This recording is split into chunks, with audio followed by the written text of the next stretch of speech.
said it in their news conference that Brad Stevens, Yeah.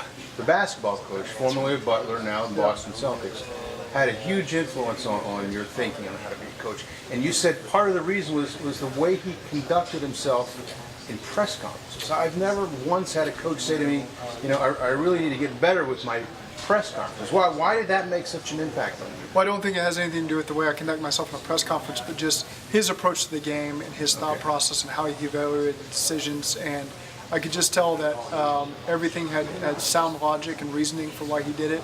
I always appreciated his courtside demeanor. I try to be the same way myself, never get too high, never get too low. And I could tell that his players have respected him everywhere he's been, and he's been able to accomplish great things. And so, again, someone I don't know a lot of. I just know the history of him as a coach, and I've always tried to follow him. And I think anywhere you can learn, whether it's a press conference or watching a guy during a game, anything that you can make yourself a better coach, I think is worth watching and worth trying to emulate. You mentioned the word culture many times. The NFL being what it is, culture is very important. The intangible of culture really matters. I think you guys have showed it. Certainly the Patriots have showed that over the years.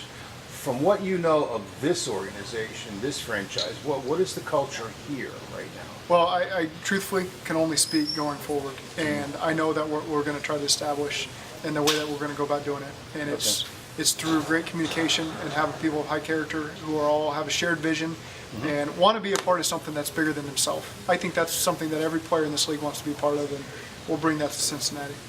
You were Tommy Tuberville's offensive coordinator. Yes. His last season in Cincinnati. Yes. It did not go well. Why not?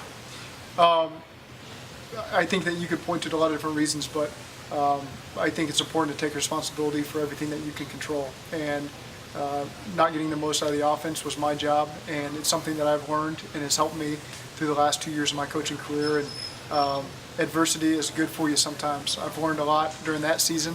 It was a tough season, probably more than any other season of my lifetime. And so I'm appreciative of Coach Tuberville for giving me that opportunity. And unfortunately, it didn't go the way that we wanted. But for me professionally, that's been a big part of my coaching life and how I approach things. What specifically did you learn from that year? Well, there was a lot of adversity to face, and you need to be a leader in the face of adversity. And so I think that you're always somebody that people are going to look up to, and you got to carry yourself the right way and be a problem solver. And certainly wish that we could have another year to solve some of the problems that we had, but unfortunately that's not the way this profession works, and you just got to move on. How much did you talk to Andrew Whitworth about this place? Whitworth, as we all know, is a unbelievable resource on and off the field, and a great leader for us as he was here in Cincinnati. And so, I try not to bother him with too much as we've made the Super Bowl run, but he's been a great friend to me, a great guy to coach. He takes coaching as well as anybody in this league, and so I look forward to continuing our friendship as we move on. Did he give you any advice, though, specific advice about Cincinnati? Well, I could feel his love for this organization, and I know that we parted ways and he came to LA, but it made me feel good knowing how much he appreciated this franchise and the Brown family, and I could tell that he has a deep appreciation for this place, and that was not lost on me, and it really drove home that this is a good place for me to be. You're 35, right? I am. Okay. How does being so young, how is that an advantage in terms of dealing with the people in this locker room? Well, this is a new era of players, to be honest with you. The social media influence and the things that they encounter on a daily basis. So I'm not too far removed from that scene, and I'm excited to connect with those guys. And sorry, my daughter just walked in. I got distracted there. Can I start over that question? I could hear you yelling at me. I think it is.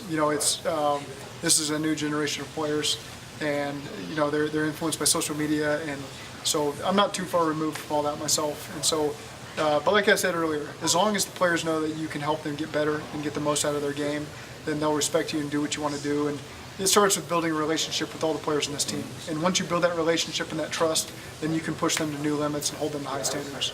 The last one, I'll let you go. Your brother is a coach with the Philadelphia Eagles. Are you guys competitive? We're unbelievably competitive. How so? Give me an example of things that you compete on. Basketball. If we go back to Norman, we're going to play one-on-one basketball on my parents' driveway. And it's going to be physical, and there's going to be a lot of trash talk. We've faced each other, I think, 3 times over the last couple of years as opponents, and there's a Taylor Bowl trophy, that The exchanges. Taylor hands. Bowl trophy. That's right. For one-on-one basketball. No, this is for games. This is for NFL games. Oh, So okay, okay. unfortunately, I'm 1-2 against him in my time in Miami and at the Rams. But Yeah. so yeah, we're a competitive family, but we love each other and want the best for each other. But when it comes time to do battle, we're competitive. I was going to say, more importantly, who's won the driveway bowl? Unfortunately, he's the better athlete, and so he typically gets the best of me. But it's not due to lack of effort from myself. Zac Taylor, thank you. Thank you. Best of luck. Appreciate it.